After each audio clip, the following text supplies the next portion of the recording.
Just vibe with it. Just go with the flow. Yeah. Just weird it out. Yeah, just weird it out. As always.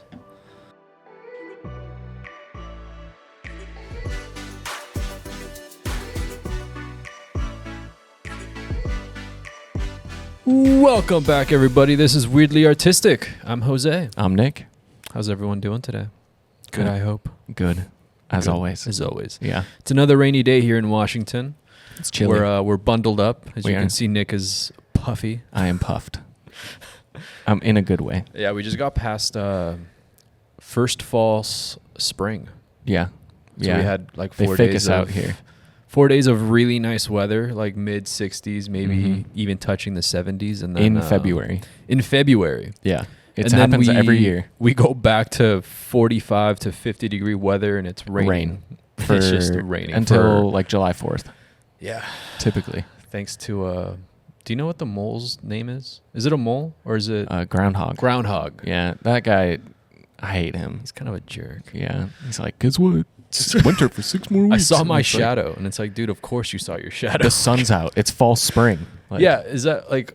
Oh, I'm actually kind of curious where that came from. I don't know. Like, because it's like a It's holiday, an old tradition. right? Yeah. I mean, it's not like a national holiday, but it's like there's I'm a pretty sure it's Groundhog's national. Day. Like, where did it come from? I don't know. That's if Look you it guys up. know, let us know. Yeah, let us know where you Comment below. Great film, by the way. Oh yeah, with Groundhog's Day. with Bill Murray. yeah. Mm-hmm. The I- OG I repeat day. saw that. Oh god, I was maybe like in middle school or high school. Yeah. I saw it once, and it was. It's good. I mean, they reference it in a lot of things, right? Like in any show, movie, or anything like that, where something repetitive, they always just say, "Oh, it's a Groundhog Day." Yeah, Groundhog Yeah. Day. My So- favorite shot is when Bill Murray decides, because he can like kill himself, right? So he can Mhm. restart. He drives him and the groundhog off like this giant cliff. Yeah, okay. I yeah, remember and that. they're Yeah. just like ripping. Yeah, it's off. like a little montage of him just like offing himself. yeah, Like yeah, for like 10 minutes. Yeah. One of them just like him and the groundhog just ripping off a cliff. that's wild. It's good though. Yeah, we should watch that movie. Yeah. It's been over It's a like- decade. Yeah, It's got to be early 90s. It's somewhere. Oh yeah. Well, it's Bill Murray Yeah. when like Peak I mean, Bill he looks Murray. young. So Yeah, it's like Space Jam era. yeah. Like that. I don't even know what else he's in. But yeah. Um, Ghostbusters. That's Ghostbusters. earlier. that's like 80s. Yeah. Groundhog's Day could be before that, to be honest. I mean, yeah, he still has like colored hair. Not that he has colored, but like not white hair. He has 'cause- more hair too. Yes, It's there. He's got more Yeah, hair. He has more. Yeah. Oh wow. You know, Bill Murray kind of looks like Tom Hanks and kind of looks like It's like a mix of Tom Hanks and Jack Nicholson. yeah, they're just like different fonts. Yeah. Yeah, he's like a Helvetica Bold. Yeah. But today, if you guys remember last episode, we were talking about different shot types and how you can use those to storytell in Yeah. your films, videos, ads, just about anything. Yeah, it's like the intentionality of using a shot to convey a certain feeling or Mhm. meaning. Or to give certain information. Yeah. But yeah, it's really just another tool to storytell in your piece of art. Yeah. Your story, your interview, whatever. I think whatever, even photos. This is all super applicable. Yeah, photos, paintings, like it all, This all ties any in. form of picture-esque art, right? Yeah. Film, photography, painting, all that kind of stuff. It all fits. It all fits because, like, just like with this, right? We're framing it to have both of A us two-shot. in here. A two-shot. Yeah. If there was just one of us, it would be a one-shot. And There you was guessed it. If there was 3 of us, a three-shot. a 3-shot. Crazy. Wow. Yeah, and it's funny enough. They're just numbered up until Till you for however want? many Until you assume, subjects you have, right? choose a group name, I guess. Yeah, I know there's like group shot, but or crowd shot, Yeah. but I don't know what the threshold is. I Like, think that's couldn't like find the it. combo of a like establishing as well as a like 2-shot essentially. Yeah. Like it's both. Yeah, We'll get into that where it's like you and it have can to also start- be your master shot. It's true. It's very true. So it's just kind of like a combo of multiple things, which Yeah. we'll get into. Yeah, so episode previous to this, we just went over the basics just to Yeah. be able to kind of Just give you an idea. basic storytelling. We started with your establishing shot or Yep. extreme wide shot. Yep. Your full, medium, Which is top to bottom of your character.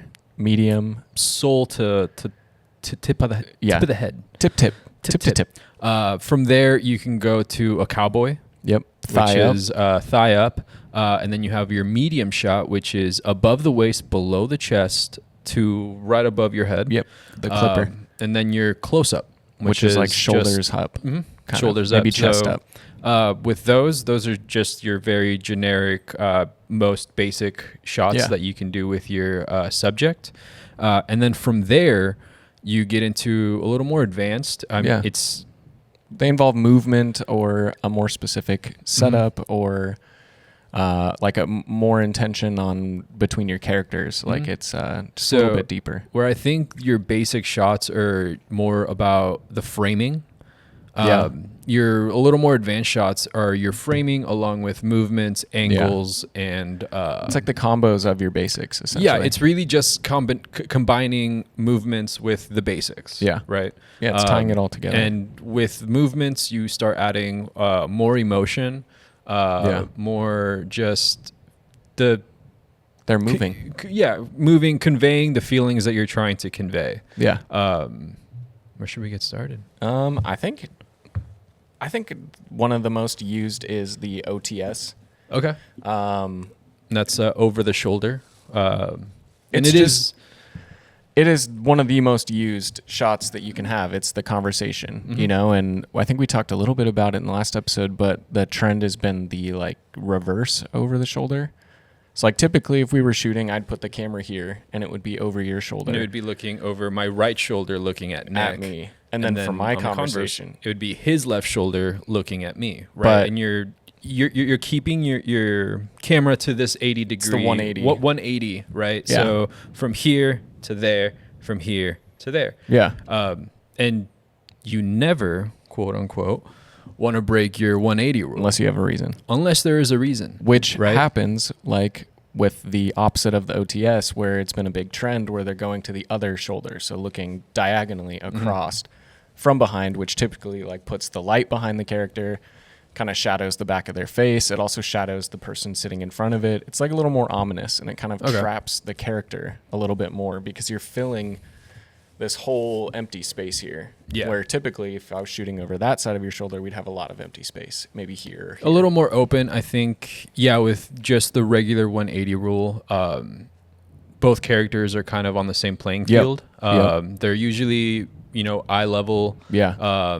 So I think it's a very level playing field for both characters, like your hero and villain. Yeah. It kind of establishes that we're on the same playing field. And I think, with the reverse, I think I would use it for the villain. Mm-hmm. So like your conversation, say you're the good guy, yours would come straight over. You see me as the villain.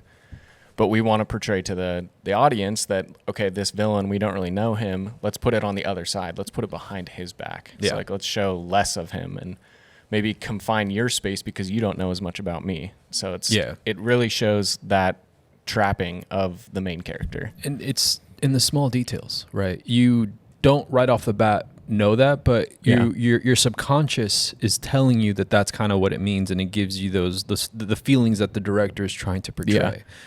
Even if you don't know what's going on, it's subconsciously there. Yeah. And if you do know, it just makes it mean that much more. And it's cool to watch when Then you're a someone's not critic. intentional. Yeah. You're a professional. You're now. a professional. Yeah. You made it. Yeah. And then so with the reverse over the shoulder, it's a way to break the 180 rule. Mm-hmm. And then you can also just completely break it and go to the other 180. Yeah. We saw in The Dark Knight Yeah. Rises. That's Not just The Dark Knight. it's just the Dark Knight with the Joker. Dark Knight. So when him and the Joker are at the jail. Yeah, when he's in the interrogating him. interrogation room, I think to show It's to disorient you. Exactly. I Is mean, it- the Joker isn't just this like methodical man. He's very chaotic. Very. Yeah, he's you like, don't know what he's do I going look to do. like a guy with a plan? It's like, Exactly. if I caught a dog, I wouldn't know what to do with it. Like, Exactly. So yeah, they're kind of going from this 180 to the opposite side and going Yeah. around to really show the fact that the Batman might be sitting with him and trying to have this civil conversation, but he's not going to meet him exactly where the Batman wants to be met, right? And- It's very chaotic, very I think it's a double representation as well because the Batman is the greatest detective. So Mm-hmm. we're seeing it from every angle. that's a really good point. Actually, So I it's- didn't even think about that. Yeah, so it's showing you both sides. It's like the Joker's super chaotic, but the Batman is very linear. He's Mm-hmm. a detective. You know, he's like, okay, let's go through the list of what I need to look at. And so he's looking. Christopher Nolan is showing us every single angle Yeah. of that over the shoulder. And yeah, I think you don't see it broken a lot. There's definitely like quite it's a the few guys that know how. exactly, and it's what was another one? Inglorious Bastards. Yeah. In the opening scene, right when the Colonel is Christoph Waltz is interrogating the French the milkman. Frenchman, and he's hiding the people underneath his house. Yeah. It's all one of the 180s, right? Yeah. It's all there, and it's not until a few minutes later when the milkman kind of realizes, oh, He knows they're here. I'm trapped. trapped, Yeah. right? And then it goes over a nice smooth arc to the other side while he's writing down and just very, very composed, very in control of the situation. And I think that's used to show the loss of his control of his emotions. Like at that point, he knows crap. Like I'm caught. Yeah. It's he knows, and that movement is like it's taking you to the other emotion. Yeah. Which is a brilliant use of like switching from I'm in control to I am now out of control. Exactly. And it goes to the villain shot of the reverse over his shoulder, revealing that we don't know as much about this guy as we thought. Yeah. Which is crazy. Like, It's again over the shoulder. I think is you're going to use it in just about any dialogue that happens Interviews, in any everything. anything, right? But yeah, just knowing when and how to do it is kind of an art, yeah, right? It is. You can't just do it and expect it to look good. Well, and you There can't has just to say be it's meaning. art because you Yeah. did it. Like There has to be a reason. There has to be a concrete reason or meaning to it, some sort of feeling. Yeah. Like, and again, yeah, Intentionality. Like, intentionality. And I think, yeah, showing villainy, I think, is Yeah. one of the biggest reasons to do it. it's just like the ominous feeling of I'm hiding something from you. Like Yeah. whenever you see someone's back or their back is turned to you, it's like, what aren't you telling me? Yeah. And again, it just shows, I guess, the overpowering of Yeah. the situation, right? Which leads us to high and low angle. Yes, which I love those. They're very well used in a lot of different films. What examples did I choose here? And this is all from a training that we will be offering. Yes. You can't see it quite yet. Not yet. The high angle. Shot from above the subject looking down. I think this shows like the character. I don't think, I know. It shows the characters like in a moment of weakness. Mm-hmm. Or, we as the viewers are above them. So it's Yeah, some sort of vulnerability, some sort of like bad realization. Yeah. And it could be a subtle high angle or it could be very high angle, right? Yeah, almost Obviously- an aerial looking. Exactly. Almost Yeah. an aerial. And I think the more dramatic it is, the bigger the shock, the bigger the realization, or Yeah. the more minuscule you are making your Makes them character feel. or the subject. And I think combining shots like that where it's, you do a high angle close up. Mm-hmm. It's like you're showing the character's fear as well as they are, smaller than whatever's Yeah. about to happen. I think the smaller you make them, it makes you feel that whatever's in front of them is bigger. Mm-hmm. Like it's the scale of the villainy is bigger versus like the emotion. Yeah. So you can And then- combine those. Yeah. And then along with that, you have the low angle. Yeah. which is the The power opposite. shot. Yeah, the power shot, right? You're looking up at something. You're Yeah. idolizing. You're looking up to. It You as the shows- character are fearful, right? like, or you as the viewer, because you are now. Yeah, you're on the opposite spectrum. You're vulnerable Yeah. compared to the subject, right? Yeah. It's showing power, showing strength. It's, strength. Yeah. And you can use that again for heroes and villains, right? If Yeah. your villain is in a point where he's overpowering the hero, he's going to be shown with a low angle. Yeah. Whereas your hero is going to be shown with a high angle, or vice versa. When the hero starts winning, he's Yeah. going to be at It a low flips. angle, and then the villain will be at a high angle. And you can even combine that with your over-the-shoulder Yeah.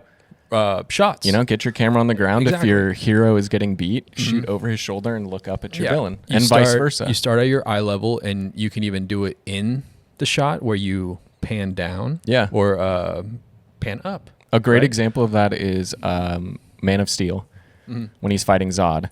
And when we realize Superman has more power, they use a tilt shot to show that he has just rise to power. So they start at an eye level and then they just tilt up to him floating up. Yeah, And so it's like an actual movement as well as moving into the shot where Superman's like, okay, Yeah. come on. So yeah, it's kind of like what we said earlier. It's really just combining all of these that Yeah. makes it more advanced, and knowing when to do it and how Yeah. to do it is really important. But Movement's yeah, hard, by the way. Movement is hard. So, you know. it is. When you watch a show or a movie, all of it is on a dolly, some sort Steadicam. of Steadicam, unless you're Zack Schneider, a then gimbal, or yeah, exactly. Or he's you're- a shoulder rig. and he's doing that on purpose, Mm-hmm. right? Because that is another thing you can do is camera shake. Yeah. When you want to show It makes you feel like the viewer is following, like you are you're a part of walking it. with them. Exactly. Yeah. I think one of the best examples of that is was it Endgame or was it Infinity War? Where they're in the sanctum in New York and then they walk out and then it's like over the shoulder, like Oh yeah, Super and they shaky. show so like they're following Tony Stark and Doctor Strange out of the door, and it's on a steady So cam. they're inside and it's all They're very safe. smooth, very safe. And then the attack on New York happens and they walk outside. And the second you cross that threshold of the doorway, It goes to like it goes very, shaky. very chaotic, very, Yeah. a lot of camera shake. And it's to show, it's a lot of chaos. Yeah. It gives you the ability to kind of, see yourself in there. You're a part of the chaos in Yeah. there. And you can use that with as any a of them. stylized thing, right? Yeah. Your camera shake doesn't have to necessarily be a bad thing. If you're using it as a purposeful way to show something, then it's also And it can kind of fall like where sound does, where it's diegetic and non-diegetic. So like Yeah. the character's aware of it or not. And so like the use of it in Endgame is it's diegetic. So it's like they're aware, New York's being attacked, everything's blowing up, so we're both aware. Mm-hmm. But then you have the opposite where it's like, okay, we're watching Fight Club and it's on a shoulder rig and the camera's shaking because we're one of the audiences watching them fight. Mm-hmm. And so we're only aware of, why the camera's moving. So it's Yeah. kind of like sound where you can use it both ways. exactly. Yeah, like I mean, with let's say a character is driving inside his car, right? If they're listening to the radio, Yeah.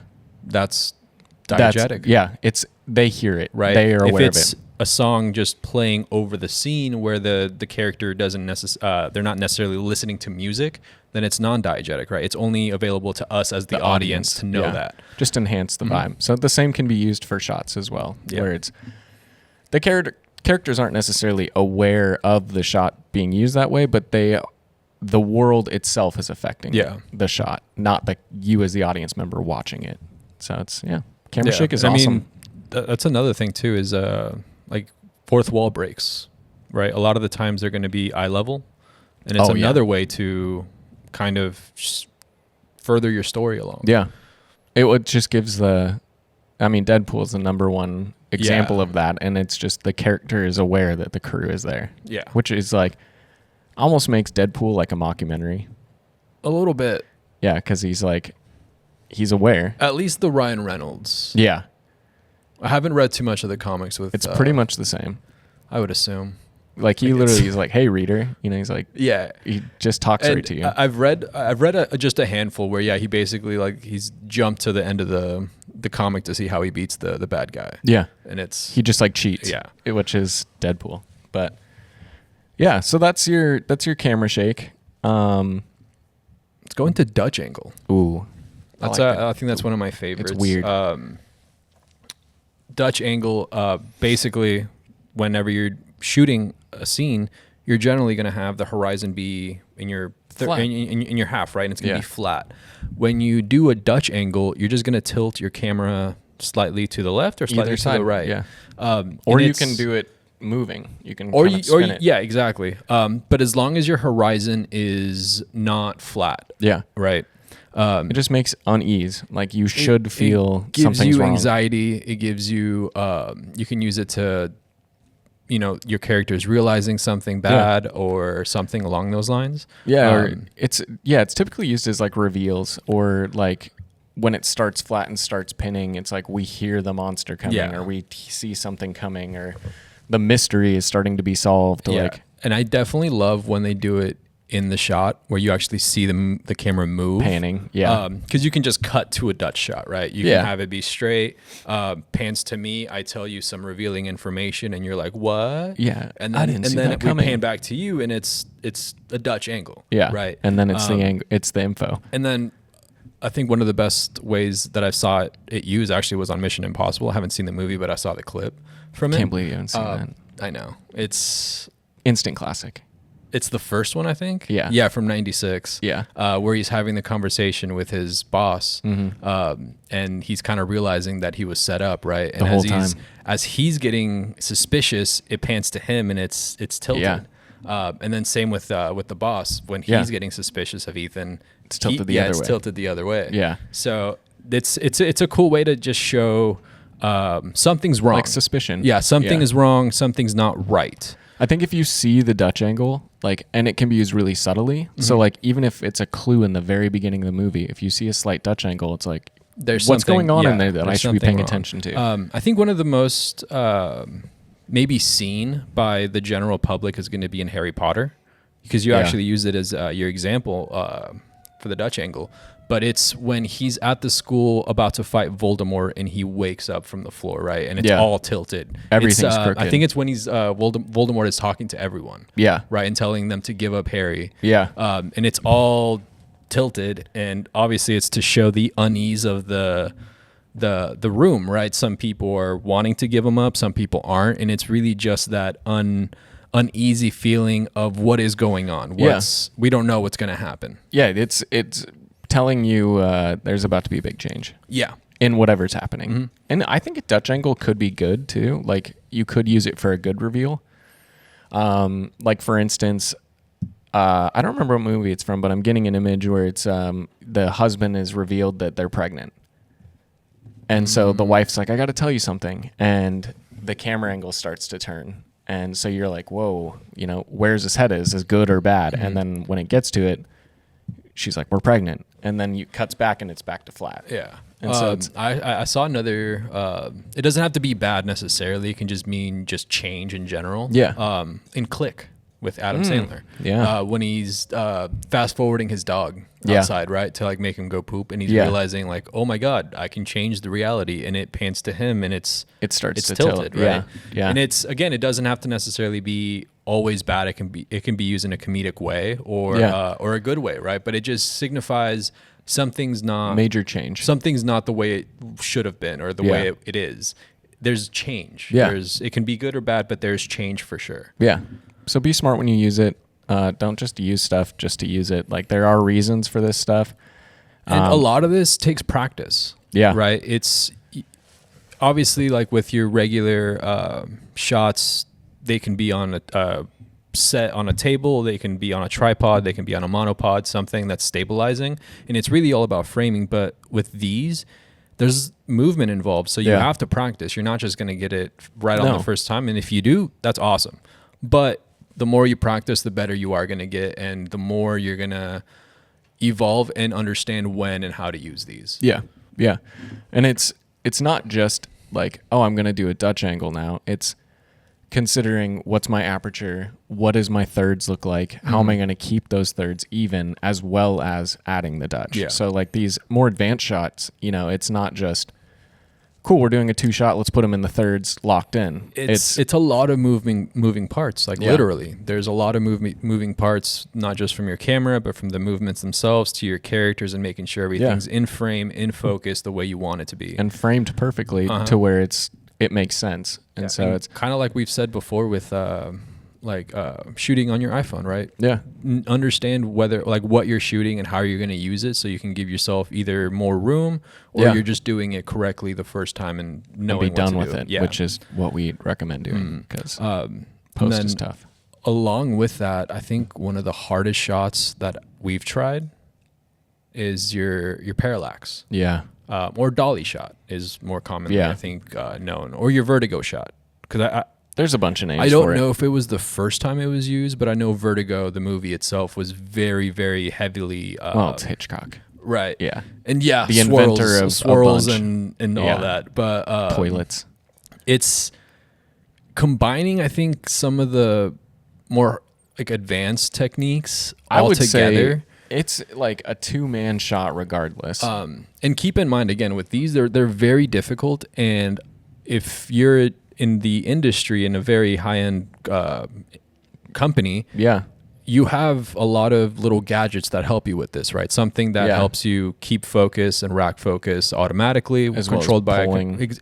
as well as zooming in or zooming out, As well as pulling the camera itself. and having it on a dolly. Yeah. That's So essentially it's like a 3-person shot just to get a parallax / vertigo / you know. So it takes a 2 to dolly. 3. We've tried it a couple times, just us two, where one of us is pulling while the other is zooming and Zooming racking, in. Yeah. racking focus, and it was almost there. Yeah. But it's very, very difficult if you're doing it manually. So again, that's why we say practice. Yeah. But that shot, what does it do? It's again, I think a lot of these are to show like unease, Yeah. or it could be realization as well. I've seen it a lot as realization. Just to kind of convey the character is realizing something, and a lot of the times it's kind of like a close-up shot or Yeah. a medium. Yeah, like a chest up, a medium. chest up shot, and basically you're pulling out the whole camera while you're zooming in. Yep. To keep the subject the same size, In the exact same- in the exact same focus, while everything behind them is either stretching or compressing. Yeah. Right. And it's using compression. Yeah. Because you can do it both ways. So like you can pull the camera back and zoom in, or you can push the camera forward and zoom out. I think it's pretty much the same effect. Yeah, it kind of gives you like tunnel vision, Yeah. where you're just kind of like focused Yeah, in you on get the like a lot of motion blur around the character. But Yeah. yeah, you're creating compression to where, especially if you have a huge background that's, really, really deep behind them, if you're, pulling the camera back and zooming in, you're basically bringing that background closer to them much quicker. Yeah. And Like so you're compressing it to your character. yeah. Yeah.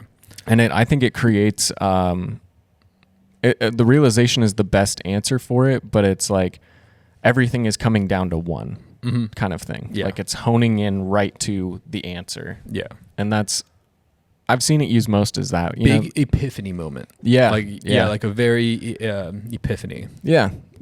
Yeah. Which, good luck. It's hard. Very, very hard. These are very hard. Yeah. I think we've tried that shot, I think, on 2 different shoots. If you remember the Clearwater. Yeah. And then we tried it again at a wedding. Yeah. And I've done it a couple times. You can do it in post. Yeah. So if you add one version of it, so typically it's like grab your focus, and I'll typically do the camera movement. So I'll either push or pull from the subject, and then in post I put on a zoom of the opposite direction. Okay. So it's not as good, but it's a good alternative to do something a little more artsy. Yeah. And that's, if you're doing it by yourself, you're a one-man team, you can you can try that. Again, it's going to take a little bit of practice. Yeah. But yeah, it's It's worth the shot for sure. worth the shot. Worth the shot. I think another good one to cover is the master shot.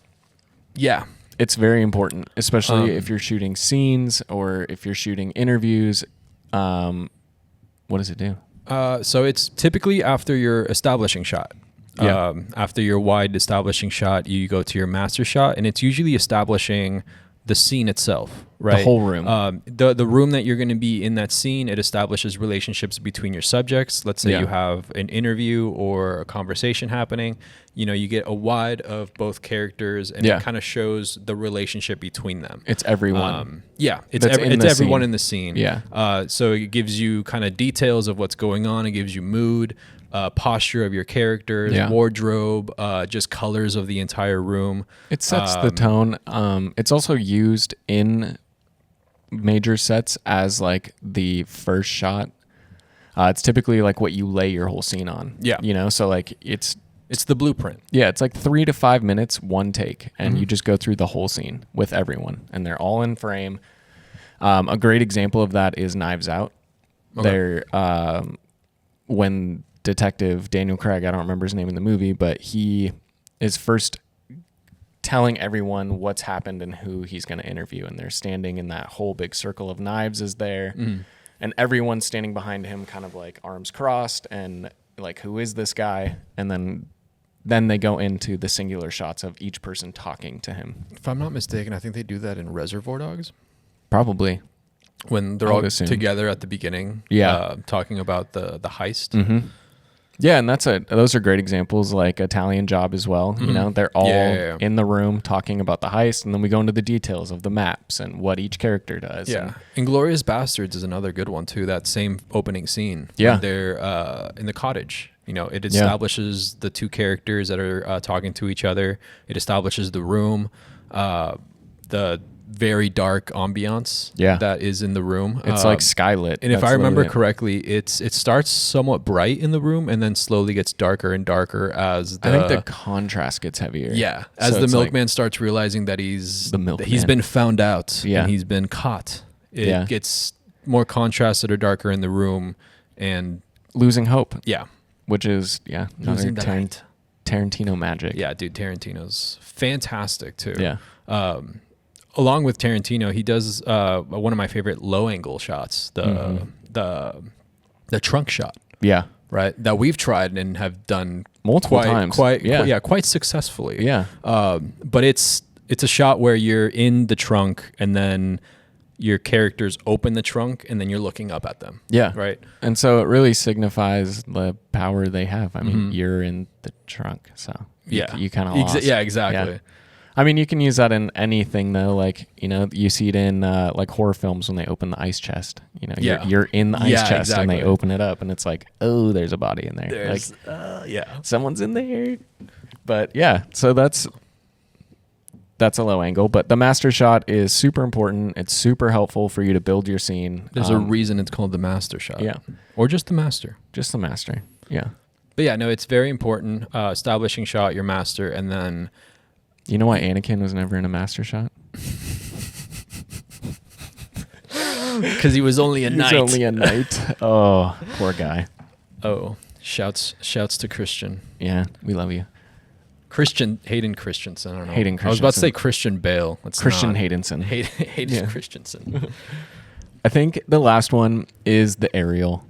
And Oh, I do love the aerial. I do too. Severance uses it so well. Really? So well. Yeah. I'm excited for that show. It's the parking lot shots. Those are aerials. Well, I'd say they're like a combination between aerial, not quite aerial, but a very high angle. Yeah. I mean, they probably filmed it like from the roof. And it's Yeah. really that, right? Like a very high angle is essentially an aerial shot. aerial. So it's like we said, all these shots are just combinations and variations of the basics. Yeah. Right. With movement. Yeah, it's just adding a little extra, and I think a great example of that is, and everyone knows these, is the Lord of the Rings shots. Whenever they're running through terrain, like that is an amazing aerial shot, amazing backdrops, best characters ever, and we all know them. It's just these Except giant. for Frodo.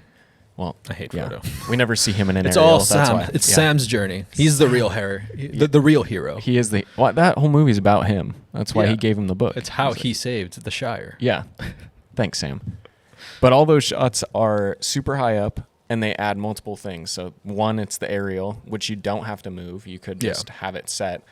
And then Peter Jackson, being who he is, throws it on a helicopter and they do giant pans and like just Yeah, Peter.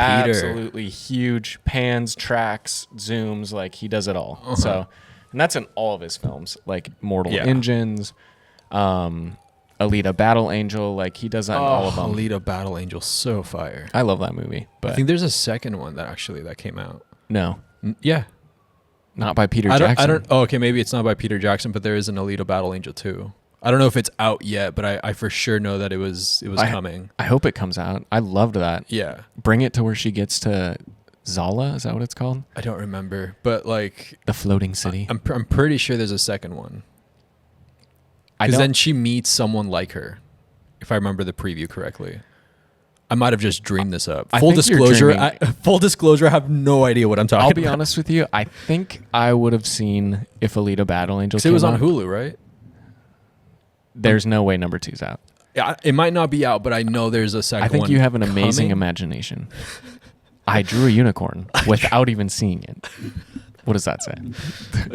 It's like, I have a great imagination. yeah. So I swear. Okay, we'll we'll look it up after this. yeah, check me on this. Full disclosure, I have no idea what I'm talking. yeah. That's been a running joke we've been having. We've just been making stuff up on the Yeah. spot. Like we filmed some major mechanical piece that had to be stress test, and we were just trying to guess what it was. How secret is that? Do you think? I mean, we're not naming companies or things. Yeah, we didn't sign any NDAs, huh? No. It's for a space shuttle launch. Yeah.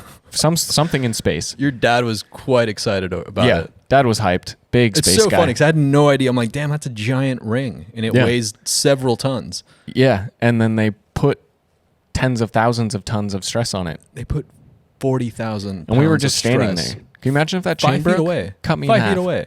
Yeah, I just watched Final Destination. I should have been smarter. yeah, but during the shoot, we were like, just like, oh, I'm pretty sure it's for that, and then just like right after, Yeah. like full disclosure, I have no idea.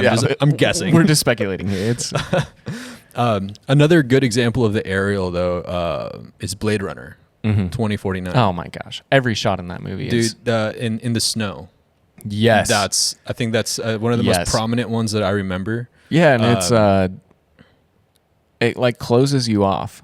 Yeah. There's nothing but him. Yeah, and it's a good way to like create isolation, like loneliness. Because you could have them be like in the center of your shot, and then Yeah. have people around it just not close. Yeah. So you can create isolation. Yeah, or have no one. or crowdedness. Yeah. Even. Yeah, And like a it's- great shot is in the first Batman when he's wearing not his bat suit, but he's like October 31st. Yeah. He's in that huge crowd and they're looking down and all you see is him in the middle. Yeah. And like he blends in, but you also know where to look for him. Yeah. Like So it's he's hidden, right? No one knows who he is. Yeah. And you can use even distance in your all these shots. Like you're over the shoulder, you can use distance to give other meanings. Yeah. If you're creating distance between your subject and another character, it can signify isolation, solitude, or he's being watched. or being watched, or if he's crowded, it could be just that, right? Yeah. He's very crowded. I think another great example of the crowded aerial is Dune 2. When Paul is walking through the he's walking through the Fremen when he is basically claimed Yeah. to be Yeah, the yeah, San yeah. Al Gaib, and like all you see is just As it's this written. yeah, it's like you just see this circle moving through and it's Yeah. Paul and like the people spreading out for him. Yeah. That's an amazing aerial shot. Yeah, aerial shots are really, really good. If you use them correctly, they can. Those are both Denny, by the way, Blade Runner that's right, and yeah. Dune 2, using the aerial perfectly. Yeah, I mean, that great. comes down to Greg Fraser, but Great movies. Great movies. should have won more Oscars, but Did they win any? 2. For what? Best sound and best graphics, I believe. Okay, I CGI. believe that. Which deserved, but I think it should have gotten best picture. It was such a good movie. I didn't watch really any of the other ones. If- At least not like a lot of them. I don't know. Like, to me, Dune is a cinematic masterpiece, and I'm not saying because Anora won Best Picture, Okay. Yeah, I saw that. and I would weigh Best Picture as more of a cinematic title than I would like. I think that Anora won Best Screenplay, which is like cool. That's an original story. It's Yeah, really yeah, yeah. well told. But winning Best Picture as well, it's like Did you watch it? no. But Okay. I mean, I've seen a lot of clips from it, and I'd be interested to watch it then to see. it like, won 5 Oscars. So I mean, It's got some merit. yeah, It's got some weight behind it. it's got some heavy weight. That was also the director's first nomination, and then Really? he went Who and was won it? 5. Something Dylan something, younger guy. He's probably like 10 years older than us. Really? Yeah. Okay, good for him. hmm Good for him. Yeah. So Yeah, actually, for the Oscars, a lot of the people in like movies that I thought would win didn't. Like Yeah. Timothy won nothing. yeah, I'll be honest with you. I think, yeah, he put in a ton of work. He put in 5 years for the movie, but like, Well, not just Dune though, but like there was other movies that he like didn't get anything. yeah, you got For- nothing. He got the SAG-AFTRA award for Best Actor, which is cool. Okay. That's voted by the actors. Okay. So that's pretty dope. Okay. But yeah, just Yeah. being voted by your peers, I think Yeah. that says a lot. And I saw a thing from him. He was being interviewed before the show, and they were like, what would it mean to you to win? And he's like, it's a win regardless to be here. And so it's like, that's cool. Yeah, and I didn't watch the Oscars, or I don't know if it was a different award show, but he basically just said like he's just there to be the best. That's SAG-AFTRA. Okay. That was his Yeah, yeah, speech. yeah. I watched that live. I was like, wow, dude. I'd you like to proved listen your to his character. speech then, but yeah, no, like he was just saying like I'm here to do I'm here to be the best. Yeah. like I'm here to like These actors are trailblaze. my Michael Jordan, my Yeah. Michael Phelps. Like, these are the guys I want to be at the top. yeah. But he said it in like the most humble way ever, which is so cool. I like to listen to that. I'll probably look it up. Yeah. But yeah. He just seems like this whole A Complete Unknown marketing series that he's been on, and like all the interviews and things, he's like really revealed his character. And you don't actually know these actors like Yeah. when they're in films, and you're like, oh, he could be a douche, or maybe he's arrogant, or he's just an ass. But this whole like marketing thing, I think he went out to prove to people like who he is and what he's actually about. And I mean, like he's quite young. I feel like if he's really I think he's that 28 or passionate- 29. Yeah, like he's younger than us. Yeah. even. It's insane, like passion. Yeah. To do that right at such a young age, because I feel Yeah. like it's obviously like there's outliers, but I feel like a lot of actors really don't reach their peak until like 40s. late 30s to 40s, Yeah. right? That's when they really, really Like shine. they, like, that's when they hit their stride. They know like what they're doing. But when I yeah, think they get more serious roles, like Timothy's been really lucky to get some. I That's mean, not fair. lucky. That's He's fair. put in the work, but Yeah, he's yeah. gotten really, really great and options. he's been showing quite a good range too. Mhm. Because I mean, he did Wonka, he did Dune, he did a couple others. Complete that- Unknown, like Yeah, yeah, yeah, sci-fi musical biopic. Yeah. What the heck? He's quite impressive. and he's got a A24 film coming out with Oh, does Tyler he? the Creator. no way. Yeah, it's like a heist film. Is he the lead or Him is and he- Tyler. Oh, that's gonna be cool. Yeah. Tyler the Creator. That's an interesting. He's, I think, a fantastic actor. I think Has he's he gonna done shine. anything before like Uh, this? I think this is his first feature. Huh. Yeah. So I mean, aside from I think was it Loiter Squad? Mm-hmm. I think I haven't really seen him in anything. He has that's like really show artsy or music movie. videos. Well, yeah, But- but like no, like not acting though. No. Because I mean, being in a music video, I think is one You're just thing. being I think you. being on a play or like a movie or even a show is completely Pushes you. different. Yeah. Yeah. So we'll see. First feature. I think it could Do be you know cool. when it comes out? No idea. They haven't released anything on it. Huh. I'd be interested. To, like definitely watch that. Yeah. I just have all those Instagrams I follow that are like Yeah, the behind yeah. the scenes stuff, and you just see That's the really shots. good. Okay. Yeah. Huh. Yeah. Tyler the Creator. Who would have thought? Who would have thought? Not me. Not me. Look at us. Look at us now. Look at us. Well, that's a little bit more advanced. There are tons more shots that you can add. Your dolly shots, your tracking shots. There's so many more shots that we haven't covered, and we can't even begin to cover on an episode. There's just so many different variations, and I'm sure there's others that haven't even been discovered or tried yet. Which they will. I mean, the arc shot, man, that's been used really well. Yeah, the arc shot, just doing a 360 on your subject. Yeah, vertically or horizontally. Vertically, and I don't know what movie, but it was like a baptism scene. I want to say. Yeah, where they where they dunk. did an arc where it was vertical and they went all the way high and then all the way to the other side and then under the water. So it was an upside down shot at the end, and it was really well done. Like Yeah. it looked really, really cool. And it gave me the vibe of like, this is like some sort of ritual. Because Yeah. they were like dunking someone, and I don't When know it if it was a flips the baptism. world too, because it's Exactly. like goes upside down And then it brings water into the equation, which is a symbol for crossing the threshold, which is Mm-hmm. you're leaving your reality and jumping into the unknown. So yeah. again, and yeah, like water can be used, movements, all this stuff can be used in your shots. it's unlimited.